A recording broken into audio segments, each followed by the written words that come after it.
রূপপুর নামক জঙ্গলে বাস করত শেফা শিয়ালিনী ও তার একমাত্র মেয়ে মিনা।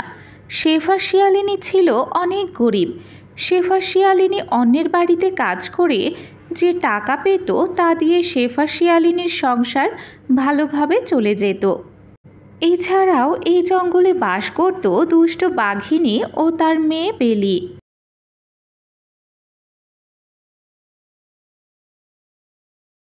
একদিন শেফা শিয়ালিনীর মেয়ে মিনা বাড়ির সামনে খেলা করছিল। সেই সময় বাঘিনী ও তার মেয়ে বেলি হেঁটে হেঁটে বাড়ি ফিরছিল, আর বেলির হাতে ছিল সুন্দর সুন্দর বেলুন। তখন মিনা দেখল বেলির হাতে সুন্দর সুন্দর বেলুন।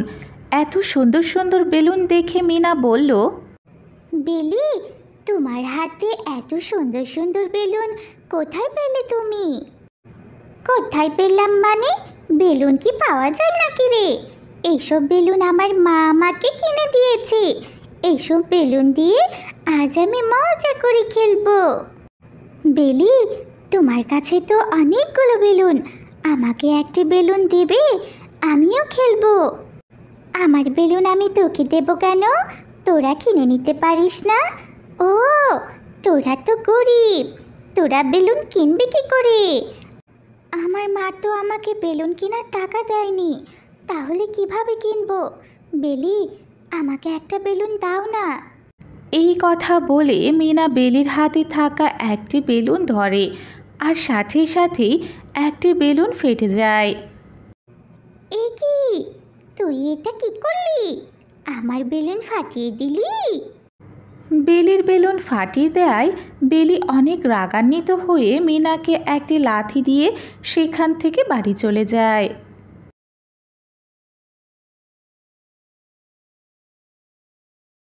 কিছুক্ষণ পর শেফা শিয়ালিনী বাসায় ফিরে আসে, আর শেফা শিয়ালিনী বাসায় আসার পর তার মেয়ে মিনা তাকে বলে, মা, ও মা, তুমি কি জানো বেলি আমাকে মেরেছে? মেরেছে মানে? কেন কেন মেরেছে রে মা তোকে? বেলি অনেকগুলো বেলুন নিয়ে বাসায় যাচ্ছিল, তখন আমি একটি বেলুন চাইলে দেয়নি।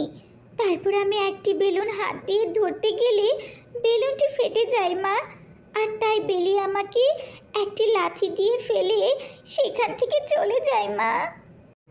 তুই চিন্তা করিস না মা, কাল বানর ভাবির বাসায় কাজ শেষ করে কিছু টাকা চাইবো, সেই টাকা দিয়ে তোর জন্য বাজার থেকে সুন্দর দেখে একটি বেলুন কিনে নিয়ে আসবো। ঠিক আছে মা? ঠিক আছে মা, আমার লক্ষ্মী মা। পরের দিন সকাল হতেই শেফা শিয়ালিনী সবার বাসায় কাজ করতে চলে যায়। এদিকে বানরানির বাসায় শেফা শিয়ালিনী সারাদিন কাজ করে। বিকালবেলা শেফা শিয়ালিনী যখন কাজ শেষ হয়ে যায় তখন বানরানির কাছে এসে শেফা শিয়ালিনী টাকা চায়। বানর ভাবি, ও বানর ভাবি, আমার কিছু টাকা দরকার। আমাকে এ মাসের যদি বেতনটা দিতেন তাহলে আমার খুব উপকার হতো। মাস শেষ না হলে 1 টাকাও দেব না। এখন টাকা দিয়ে দেই, পরে আর ভালোভাবে কাজ করতে আসবি না। মাস শেষ হলে তুই টাকা পাবি, এর আগে 1 টাকাও আমি তোকে দিতে পারবো না। কিন্তু ভাবি, আমার তো এখন টাকার খুব দরকার। তোর টাকার দরকার তো আমি কি করব? মাস শেষ হলে তারপর টাকা পাবি। আমার এক কথা, যা তো এখান থেকে শেফা, আমাকে আর জ্বালাস না। শেফা শিয়ালিনী বানরানির কথা শুনে মন খারাপ করে তার বাড়ি থেকে চলে আসে। আর শেফা শিয়ালিনী মনে অনেক দুঃখ নিয়ে নদীর পাড়ের এক গাছের নিচে বসে কান্না করতে থাকে আর বলে, এখন আমি কি করব? আমার মেয়েটাকে কিভাবে বোঝাবো আমি? আমি তো আমার মেয়েটাকে কথা দিয়েছি আজ বেলুন কিনে বাসায় নিয়ে যাব। বেলুন না নিয়ে গেলে আমার মেয়েটা অনেক মন খারাপ করবে আর অনেক কান্না করবে। হে আল্লাহ, তুমি বলে দাও আমি এখন কি করব? এইসব বলে শেফা শিয়ালিনী কান্না করতে থাকলে হঠাৎ করে পাশে থাকা নদী কথা বলে ওঠে, হে শিয়ালিনী, তুমি কান্না করছো কেন? কে কে কথা বলছে? আমি গো, আমি নদী কথা বলছি। আপনি আপনি কিভাবে কথা বলছেন? আমি আমি হলাম এই নদীর মালিক। আমি জাদুর মাধ্যমে তোমার সাথে কথা বলছি। এখন বলো, তুমি এভাবে বসে কান্না করছো কেন? কি হয়েছে তোমার? তখন শেফা শিয়ালিনী নদীকে সব কথা খুলে বলে। আর সব কথা শুনে নদী বলে, চিন্তা করো না শিয়ালিনী, তুমি আমার এই নদী থেকে কিছু পানি নিয়ে যাও। কেন? পানি দিয়ে কি করব? আরে, এই পানি কোনো সাধারণ পানি নয়। এই নদীর পানি তুমি যে কোনো গাছের নিচে ঢাললে দেখবে সেই গাছে বেলুন হবে।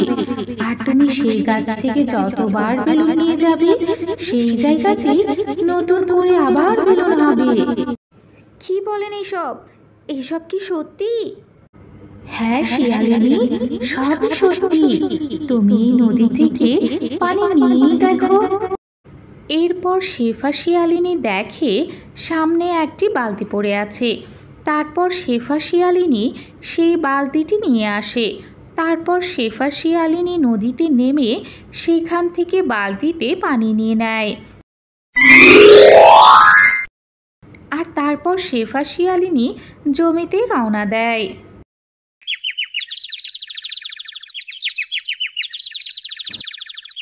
কিছুক্ষণ পর শেফা শিয়ালিনী তার জমিতে এসে একটি গাছের নিচে সেই জাদুর পানি ঢালতে থাকে।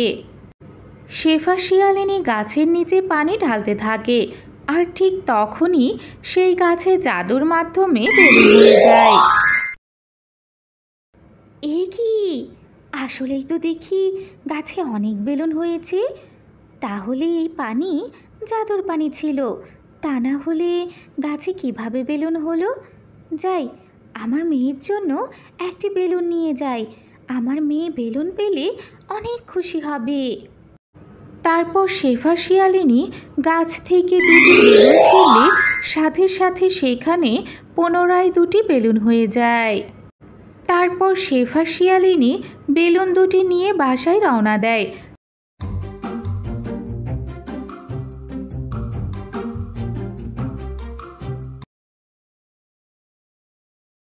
আর বাসায় এসে শেফা শিয়ালিনী তার মেয়েকে বেলুন দুটি দেয়।